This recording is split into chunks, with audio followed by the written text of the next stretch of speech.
రెండు వాహకాల మధ్యచ్ఛేద వైశాల్యాల నిష్పత్తి 4:9 అయితే వాటి నిరోధాల నిష్పత్తి ఎంత అంటున్నాడు. మధ్యచ్ఛేద వైశాల్యాలకి నిరోధాల నిష్పత్తికి ఎప్పుడైనా కానీ విలోమ నిష్పత్తులకు సమానం అన్నమాట. నిరోధాల నిష్పత్తి అనేది వాహకాల నిరోధాల నిష్పత్తి అనేది వాటి వాహకాల యొక్క మధ్యచ్ఛేద వైశాల్యాలకు విలోమ నిష్పత్తి ఉంటుంది, పొడవులకి అనులోమ నిష్పత్తి ఉంటుంది అనమాట. ఇప్పుడు R2 అంటే R1/R2 R1/R2 is equal to ఏమవుతుంది, A2/A1 అవుతుంది. ఎందుకంటే విలోమ నిష్పత్తి కాబట్టి. వాడు ఏమి ఇచ్చాడు, మధ్యచ్ఛేద వైశాల్యాల నిష్పత్తి A1:A2 ఇచ్చాడు. A1:A2 4:9 అయితే R1:R2 ఏమవుతుంది, సింపుల్గా రివర్స్ చేయాలి కదా. A2/A1 అంటే మనకి 9:, ఇక్కడ A2:A1 అవుతుంది 9:4, కాబట్టి 9:4 అవుతుంది. ఇది 9:4. ఓకేనా. పొడవులకైతే అనులోమానుపాత సంబంధం ఉంటుంది కాబట్టి అనుపాత నిష్పత్తి ఉంటుంది అన్నమాట. Question number 2, ఎంసీబీని విస్తరించగా. ఎంసీబీ ఇంగ్లీష్లో రాసినా కానీ చెప్పాలి మీరు. ఇంగ్లీష్లో ఒకవేళ వాడు ఇలా ఇచ్చినా miniature circuit breaker, miniature circuit breaker అనమాట. తెలుగులో రాసినా అలాగనే ఇస్తూ ఉంటాడు. కాబట్టి మినియేచర్ సర్క్యూట్ బ్రేకర్ ఇక్కడ ఆన్సర్. ఓకేనా. ఎగ్జామినేషన్లో జాగ్రత్త చూసుకోండి. ఏంటి సార్ ఇది అని అడిగితే ఫ్యూజ్ అనమాట. ఆధునిక ఫ్యూజ్, ఇది మోడర్న్ ఫ్యూజ్, ఆధునిక కాలంలో ఉపయోగించేటటువంటి ఫ్యూజులు అనమాట. అవైలీ కాకుండా మనకి ఉంటుంది కదా, టప్పనని పడిపోతూ ఉంటుంది లోడ్ ఎక్కువైనప్పుడు. ఓకేనా. దాన్ని ఏమంటాం మనం, ఎంసీబీలు అంటాం. ఎంసీబీ సర్క్యూట్స్ అనమాట అవి. ఓకేనా. ఆటోమేటిక్గా మనకి ఓవర్లోడ్ అయినప్పుడు విద్యుత్తుని నిలిపివేస్తుంది అనమాట, ఇంట్లోకి రానికుండా. 100 న్యూటన్ల బలం 0.1 సెకండ్ల కాలంలో పనిచేస్తే ప్రచోదనం ఎంత అంటున్నాడు. 100 న్యూటన్ల బలం అంటే ఫస్ట్ ఇచ్చిని రాసుకుందాం మనం. 100 న్యూటన్ల బలం ఎంత కాలంలో అంటే 0.1 సెకండ్ కాలంలో పనిచేస్తే ప్రచోదనం I ఈజ్ ఈక్వల్ టు ఎప్పుడు కూడా F/T. F అంటే మనకి బలం ఇచ్చాడు 100, ఎంత కాలంలో 0.1 సెకండ్, కాబట్టి 10 న్యూటన్ సెకండ్ అవుతుంది. ఎప్పుడైనా మనం ఎప్పుడైతే రాసుకున్నామో ఈ రెండింటి మధ్య సంబంధం ప్రచోదనం ఇస్తుందని తెలియాలి మనకి. బలానికి కాలానికి మధ్య సంబంధం ఎప్పుడు కూడా మనకి ప్రచోదనాన్ని ఇస్తుంది. బలానికి దూరానికి మధ్య గల సంబంధం మనకి స్థానభ్రంశానికి గల సంబంధం అయితే మనకి దేనికి ఇస్తుందంటే ఏది పని ఇస్తుంది అనమాట. పని F/S ఇలా. అదేవిధంగా ఒకవేళ బలం నుంచి ఎంత దూరంలో పనిచేస్తుంది ఆ బలం అనే దానికి సంబంధించి అయితే టార్క్ వస్తుంది. Torque okay. Torque is equal R×F అని రాస్తారు. పని W is equal to F/S. ఇక్కడ స్థానభ్రంశం ఇది. ఓకేనా. చూద్దాం ఎక్కడన్నా మనకి క్వశ్చన్స్ అన్నీ కూడా అన్నిటి ఫార్ములా మీద క్వశ్చన్స్ ఫ్రేమ్ చేసినాం కాబట్టి ఎక్కడో చోట తగులుతుంది మనకి. Don't worry. క్వశ్చన్ నెంబర్ 14, ఒక గ్రహంపై కక్షావేగం విలువకు సూత్రం ఏంటంటే √GR అనమాట. G అనేది గురుత్వ త్వరణం, R అనేది వ్యాసార్థం అనమాట. అలా కాకుండా పలాయన వేగానికి అయితే √GR. పలాయన వేగానికి కక్షా వేగాలకు మధ్య సంబంధం అడిగినా ఇలా రాసుకోవచ్చు. ఎందుకంటే √GR √2 × √GR రాయొచ్చు కదా. √GR విలువ V0 కాబట్టి V0 ఇక్కడ సబ్స్టిట్యూట్ చేసేది సరిపోయింది. ఇదనమాట. అంటే ఇప్పుడు మనకి చర్యలో ఉత్ప్రేరకానికి సంబంధించి సరికాని వాక్యాన్ని గుర్తించండి అన్నారు.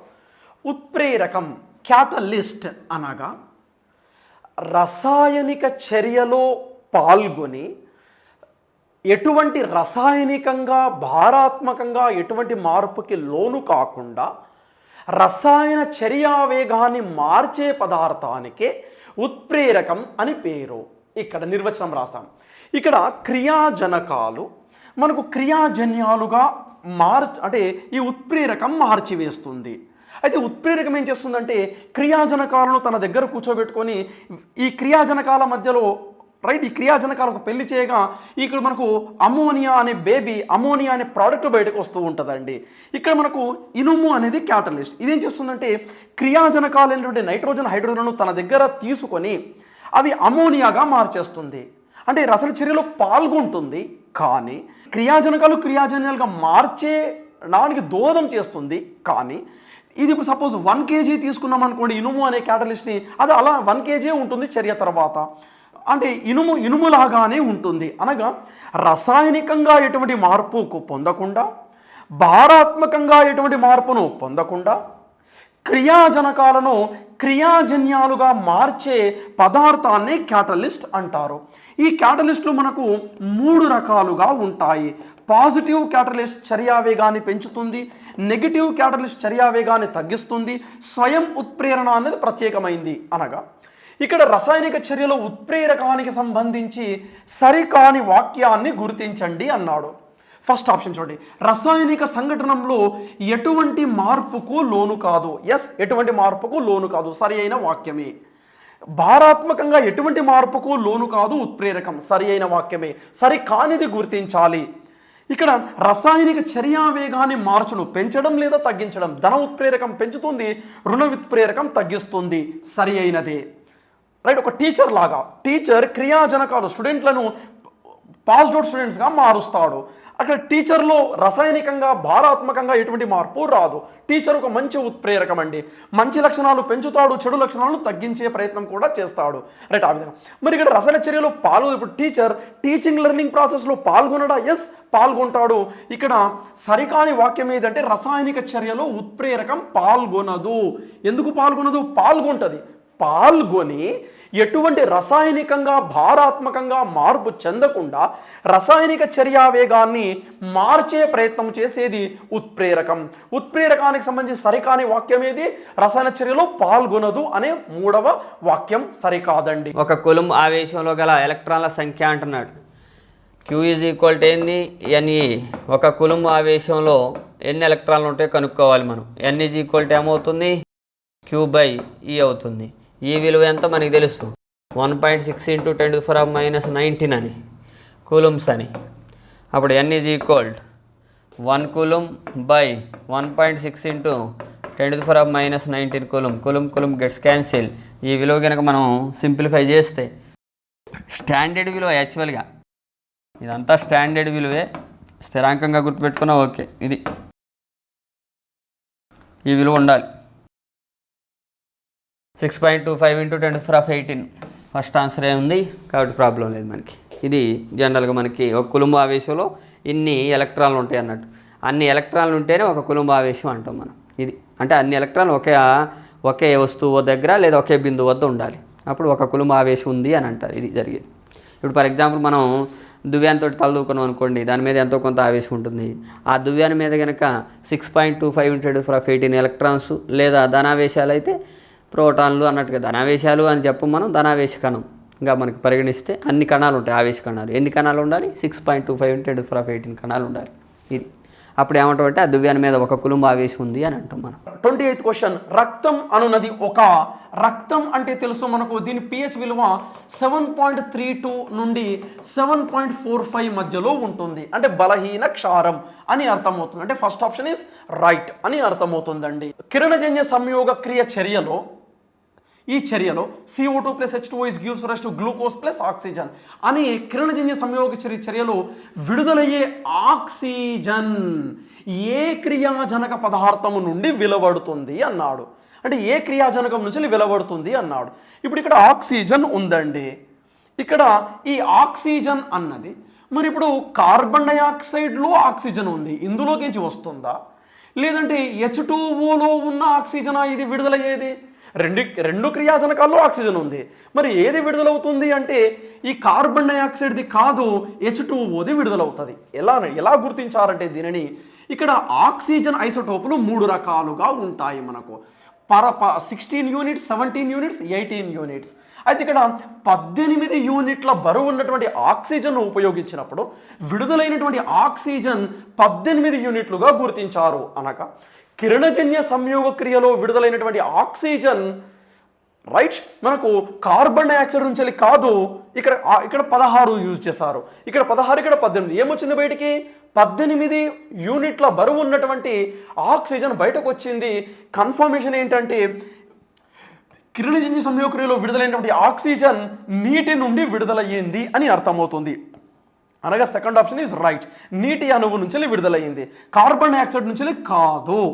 రెండింటి నుండి అంతకన్నా కాదు, రైట్ అనగా సెకండ్ ఆప్షన్ ఈజ్ రైట్ అని గుర్తించామండి. Question number 32.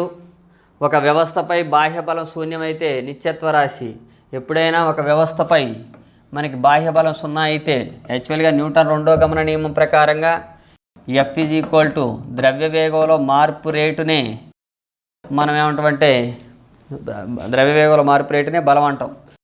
అంటే సింపుల్గా ఇలా రాసుకోవచ్చు, PF - PI/T అని రాసుకోవచ్చు. ఇలా రాసుకుంటే తుది ద్రవ్య వేగం మైనస్ తొలి ద్రవ్య వేగం బై కాలం. వాడు ఏమంటున్నాడు, వ్యవస్థపై బాహ్య బలం 0 అన్నాడు. అంటే F = 0.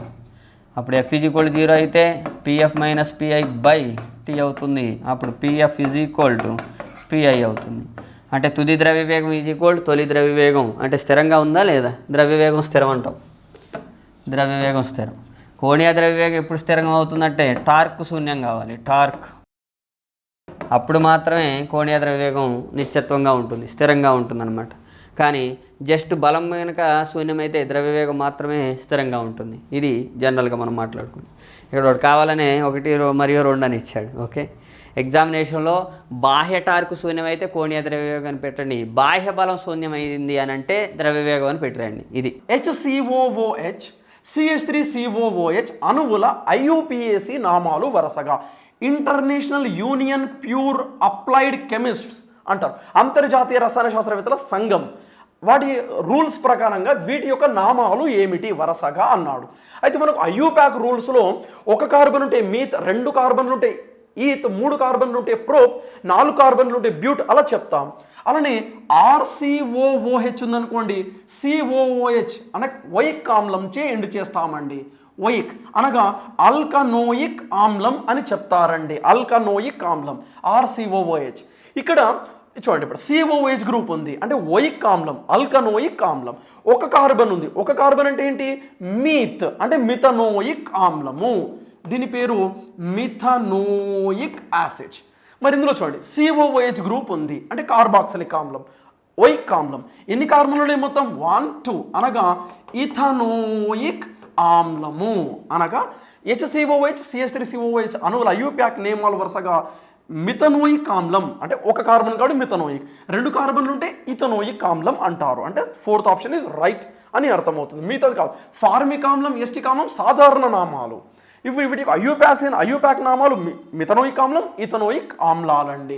నీటి త్రిక బిందువు ఉష్ణోగ్రత పీడనాలకు సంబంధించి సరికానిది. త్రిక బిందువు, ట్రిపుల్ పాయింట్. ఇక్కడ మనకు ఇప్పుడు H2O 3 స్థితులలో ఉంటుంది.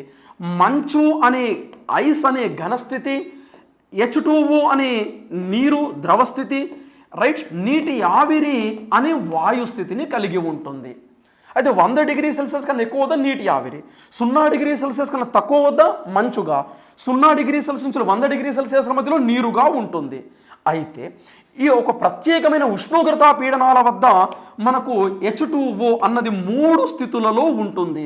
ఘన, ద్రవ, వాయు ఇలా 3 స్థితులలో H2O ఉన్నటువంటి బిందువునే త్రిక బిందువు అంటారు. అక్కడ ఉండవలసినటువంటి ప్రత్యేకమైన ఉష్ణోగ్రత పీడనాలు విలువలండి. ఉష్ణోగ్రత 0.01 డిగ్రీ సెల్సియస్, 273.16 కెల్విన్, 32.01 ఫారెన్హీట్స్ ఉండాలి. ప్రెషర్ ఏమో 611.2 పాస్కల్ ప్రెషర్ లేదా 4.58 mmHg ప్రెషర్ ఉండాలండి. అంటే ఇక్కడ సరికానిది అన్నారు. ఇప్పుడు నీటి త్రిక బిందువులకు సంబంధించిన ఉష్ణోగ్రత పీడనాలకు సంబంధించి సరికాని వాక్యం ఇక్కడ చూడండి, 1 అట్మాస్ఫియర్ అన్నాడు అనగా సరికాని వాక్యం ఏది? 3rd ఆప్షన్ ఈస్ రైట్ అని అర్థమవుతుందండి. అధ్రువశీల సమయోజనీయ బంధం ఉన్న అణువుకి ఉదాహరణ క్రింది వానిలో అన్నాడు. అధ్రువశీల అంటే అధ్రువ అంటే ధ్రువ అంటే ప్లస్ మైనస్, అధ్రువ అంటే ప్లస్ మైనస్లు లేవు అంటే నాన్ పోలార్ అని అర్థమవుతుంది. ప్లస్ మైనస్ లేదు. ఎప్పుడు ప్లస్ మైనస్లు ఉండవు, ఎప్పుడు ఉండవు అంటే 2 పరమాణులు ఒకే జాతికి చెందిన ఉన్నాయనుకోండి, suppose H2 H bond H అంటే ఈ బంధగత ఎలక్ట్రాన్ జంటని ఇద్దరు నాకు కావాలి అంటే నాకు కావాలని లాగుతారు. ఇద్దరి యొక్క బలాలు సమానంగా ఉండడం వలన అది ఎవరి వైపుకు వెళ్ళదు అంటే ప్లస్ ఏర్పడదు, మైనస్ ఏర్పడదు. అధ్రువశీల సమయోజనీయ బంధం. అలానే ఇప్పుడు Cl2 ఉందనుకోండి, Cl బాండ్ Cl అధ్రువశీల, అంటే ఒకే జాతికి చెందిన పరమాణువుల మధ్య ఏర్పడే బంధం అధ్రువశీల బంధం అండి. ఇక్కడ మనకు అంటే అధ్రువశీల సమయోజనీయ బంధం అంటే మనకు ఒకే అంటే సజాతి పరమాణువుల సముదాయం అనగా సజాతీయ అణువులలో ఏర్పడుతుంది. అనగా మనకు సింపుల్గా చెప్పాలి అంటే మూలకాలలో ఏర్పడుతుంది. అనగా మూలకాలు అంటే సజాతీయ అణువులు. ఉదాహరణ ఆక్సిజన్, నైట్రోజన్, హైడ్రోజన్, క్లోరిన్ లాంటివి. ఇప్పుడు చూడండి, ఆక్సిజన్ అణువు ఇచ్చాడు, O2, O double bond O. ఒకే జాతికి చెందినటువంటి పరమాణువుల మధ్య బంధం. అవి ఎటు రెండింటి యొక్క సామర్థ్యం సమానంగా ఉండడం వల్ల ప్లస్ రాదు, మైనస్ రాదు, అనగా అధ్రువశీల సమయోజనీయ బంధం. అది ఇక్కడ చూడండి, carbon dioxide C double bond O double bond O. అంటే భిన్న జాతులకు చెందినటువంటి పరమాణువుల మధ్య బంధము. అప్పుడు బంధగత ఎలక్ట్రాన్ జంట ఆక్సిజన్ వైపుకి వెళ్తుంది, పాక్షిక రుణావేశం ఆక్సిజన్ పై, పాక్షిక ధనావేశం కార్బన్ పై. ఆ విధంగా అమోనియా అణువు అంటే NH3 మనకు ఈ హైడ్రోజన్ యొక్క రుణ విద్యుదాత్మక తక్కువ కారణంగా బంధగత ఎలక్ట్రాన్ జంట నైట్రోజన్ వైపుకి వెళ్తాయి. అనగా నైట్రోజన్ మీద పాక్షిక రుణావేశం, హైడ్రోజన్ మీద పాక్షిక ధనావేశం. H2Oలో చూసినట్లయితే HH బంధగత ఎలక్ట్రాన్ జంటలు ఆక్సిజన్ పరమాణు వైపుకి వెళ్ళిపోతాయి, పాక్షిక రుణావేశము హైడ్రోజన్ మీద పాక్షిక ధనావేశం ఏర్పడుతూ ఉంటుందండి. అనగా ఈ మూడు మనకు విజాతి పరమాణువుల అణువులండి. అనగా సమ్మేళనాలు అనగా భిన్న జాతి అంటే ఖచ్చితంగా ప్లస్ మైనస్ ఉంటుంది, ఎందుకంటే రుణ విజాత్మకంలో తేడా ఉంటుంది. కాబట్టి విజాతి అనగా ధ్రువశీల సమయోజనీయ బంధం ఏర్పడుతుంది. ఈ మూడు సమ్మేళనాలు ధ్రువశీల సమయోజనీయ బంధం. ఒకటవది మనకు సజాతీయ అణువు మూలకం అనగా మనకు అధ్రువశీల సమయోజనీయ బంధం ఉన్నటువంటి అణువండి. సంపూర్ణాంతర పరావర్తనం పర్యావసనం కానిది అంటున్నాడు. అంటే దానికి సంబంధించినది లేదా దాని యొక్క ధర్మం లేనటువంటి అంశం ఏమైనా ఉందా అనేది అడుగుతున్నాడు. ఎండమావులు సంపూర్ణాంతర పరావర్తనం వలన ఏర్పడతాయి. వజ్రం ప్రకాశవంతంగా కనిపించడానికి కూడా కారణం సంపూర్ణాంతర పరావర్తనమే. దృశ్యతంతువులు పనిచేసేటటువంటి సూత్రం కూడా సంపూర్ణాంతర పరావర్తనమే. సముద్రాలు నీలిమ రంగు ఇది కాదు, అవునా కాదు, దీంట్లో సంపూర్ణాంతర పరావర్తనం ఉండదు. కాబట్టి ఆన్సర్ ఇది కానిది అన్నాడు కాబట్టి. ఓకేనా?